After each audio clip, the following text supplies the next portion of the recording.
दिल थाम कर बैठिए दोस्तों, मंत्री जी हमारे बीच आ चुके हैं।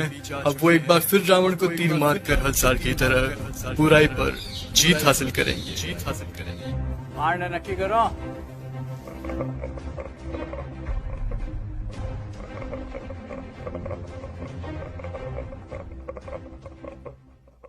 तू मारेगा मुझे? तुम सब यहाँ मुझे मारने इकट्ठे हुए हो? अरे तुम्हारा खुद का कोई ईमान धर्म नहीं है, तुम मारोगे मुझे? और एक बात बता, पिछले साल तो कोई और आया था मारने मुझे, इस बार वो नहीं आया? वो लाल साल वादा पूरा को नहीं करिया सा तो हम की मैं आया हूँ सा। तुम सब अंदर से एक जैसे के जैसे हो। ठीक भीड़ इकट्ठी हुई है मुझे मारने के लिए आज। मैं माता सीता को लेकर गया था, इसीलिए मारने के लिए इकट्ठे हुए ना तुम सब आज। हाँ, मैं मानता हूं मेरी गलती, लेकिन माता सीता को किसी कारागृह में नहीं, सबसे उत्तम वाटिका थी उसमें रखा था मैंने। और हाथ लगाना तो दूर, गलत नजर से देखा तक नहीं था मैंने माता सीता को। और तुम्हारे यहाँ छोटी छोटी बच्चियों को दरिंदे उठाकर लेकर चले जाते हैं, उनके साथ रेप करते हैं। उनको तो तुमने कभी ऐसे इकट्ठा होकर जलाया नहीं।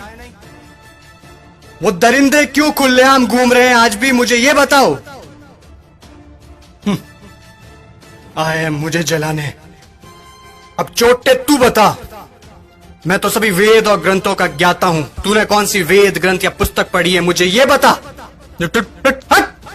पांचवी फेल मेरे समक्ष बोलेगा तू?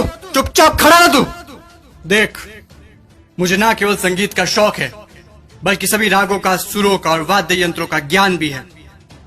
तुझे क्या ज्ञान है वाद्य यंत्रों के बारे में? ये मारने आया है मुझे। अब तुम लोग सुनो, मेरे जैसा महादेव का भक्त ना तो कोई हुआ है, ना मेरे जैसा महादेव की भक्ति किसी ने की है। और तुम लोग, तुम्हारा भी कोई जमीर नहीं है। भगवान पलटते समय नहीं लेते तुम। काम हुआ तो ठीक, तो चलो महादेव के पास, हुए तो चलो महादेव के, नहीं हुए तो चलो इस बार बालाजी के चलते हैं। क्या हुआ? गुस्सा आ रहा है मेरे ऊपर? तुम लोग मेरे बारे में क्या सोचते हो मुझे कुछ फर्क नहीं पड़ता, लेकिन एक बात कान खोल के सुन लो, मैं चाहे कैसा भी हूं, लेकिन तुम्हारे इस मंत्री जैसा कदापि नहीं हूं मैं। मेरे राजपाट में जनता प्रसन्न रहती थी, खुश रखता था मैं उन्हें। इसकी तरह पटाखों की चोरी कभी नहीं की मैंने। बोलूं, बता दूं सभी को, ये दुष्ट, ये तुम्हारा मंत्री दुष्ट एक नंबर का, ये कागजों में लिखता है कि रावण दहन के लिए 50 पेटी पटाखों के लगे, और लगा था 5 भी नहीं है। ये सब इसके घर पे जा रहे हैं। और तुम लोग क्या कहते हो? बुराई पर अच्छाई की जीत। कहां हुई, कहां हुई बुराई पर अच्छाई की जीत? जब तक तुम्हारे मन में चोरी, गद्दारी, लालच, वासना, द्वेष, अहंकार जैसी भावनाएं जीवित है, बुराई कैसे मरेगी? बुराई मर ही नहीं सकती। तुम लोग मुझे खत्म करने आए हो ना?